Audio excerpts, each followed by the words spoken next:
आज के इस सभा में जो सबसे कठिन काम है वो मुझे दिया गया है। मैं देख सकता हूँ कि मेरे अनेक साथी सामने बैठे हुए हैं और पिछले कई वर्षों से अंग्रेजी पत्रकारिता करने के बाद हिंदी में अपने आप को अभिव्यक्त करना मैं काफ़ी कठिन पा रहा हूँ। बहरहाल जो कुछ मैं कह पाता, जो सबसे महत्वपूर्ण चीज़ थी वो डॉक्टर वाजपेयी ने कही। अक्सर धन्यवाद ज्ञापन में वही पंक्ति कही जाती है। जो राइट बंधु की बात उन्होंने कही कि एक भाई ने ये कह दिया कि दूसरे भाई कहते हैं और दूसरे ने ये कह दिया कि जो कहना था पहले वाले ने कह दिया था। लेकिन ये जो सभा है और जो कुछ अब तक इस सभा में हुआ है और जो चीज़ें उभर के आई हैं, दो तीन चीज़ें मैं को रेखांकित करना चाहूँगा मैं, और उसके बाद धन्यवाद ज्ञापन। एक तो ये है कि कविता मरी नहीं है। आज के जो व्यस्ततम जो जीवन हो सकता है, एक प्रशासक कितना व्यस्त रहता है वो सुरेश जानते होंगे, और इस सभा में कई प्रशासक बैठे हुए हैं। प्रशासक इतना व्यस्त रहते हुए भी अगर समय निकाल पाता है साहित्य के लिए, और साहित्य के भी उस विधा के लिए जिसमें संवेदनशीलता जिसकी पहली शर्त है,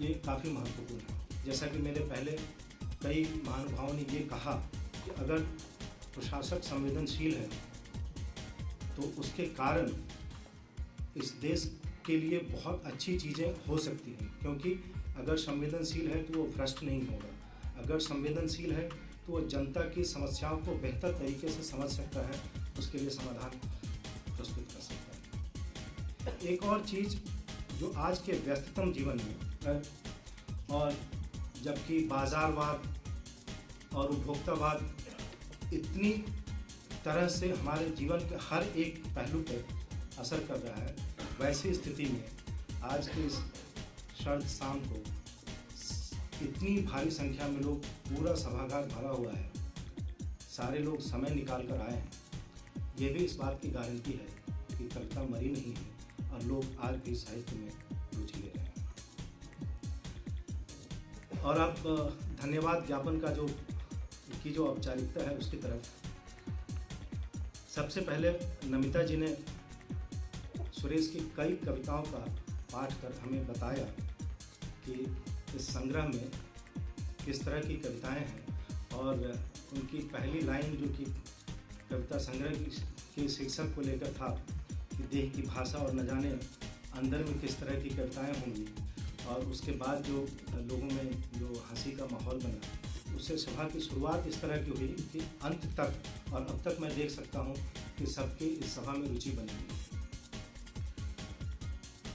डॉक्टर वाजपेयी ने एक चीज़ कही कि शिल्प की बात। कई मेरे मित्र हैं जिनको पता है कि मैं भी कुछ लिखता हूँ। ये देह की भाषा जो शीर्षक है, भाषा की देह, उसको हम शिल्प कहते हैं।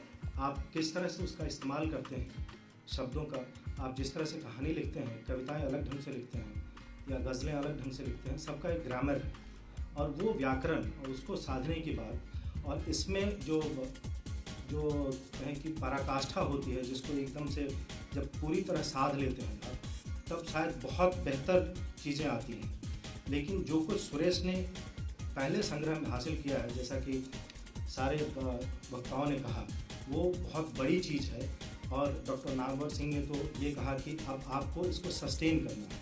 आप ये जो कुछ आपने हासिल किया है, जो ऊंचाई आपने हासिल की है, उसको आप सिर्फ सस्टेन करें। मैं समझता हूँ कि अगर उस ऊंचाई पे पहुँच चुके हैं अभी के पहले प्रयास में, तो आगे वो शायद इससे ऊपर जाएंगे, इससे आगे जाएंगे। और मैं डॉक्टर नामवर सिंह जी का बहुत बहुत धन्यवाद करना चाहूँगा, जिन्होंने कि ये चीज़ जो एक कवि में और उसके पहले संग्रह से जो चीज़ सामने आई है, उसको उन्होंने, जो उनकी नज़र है काफ़ी पारखी है, हम सारे लोग जानते हैं कि साहित्य जगत में उनका कितना नाम है।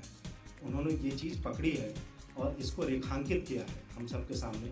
और हम सबको उम्मीद ही नहीं, पूरा विश्वास है कि सुरेश शायद इसको सस्टेन करने के बजाय इससे आगे जाएंगे। गुरुवर हेमंत जोशी ने भी शिल्प की बात कही है और भारतीय जनसंचार संस्थान में हमें भाषा पढ़ाते थे, संचार की भाषा। और अब भाषा के माध्यम से और उसके सही इस्तेमाल से, कविताओं के माध्यम से भाव का संचार कर रहे हैं सुरेश।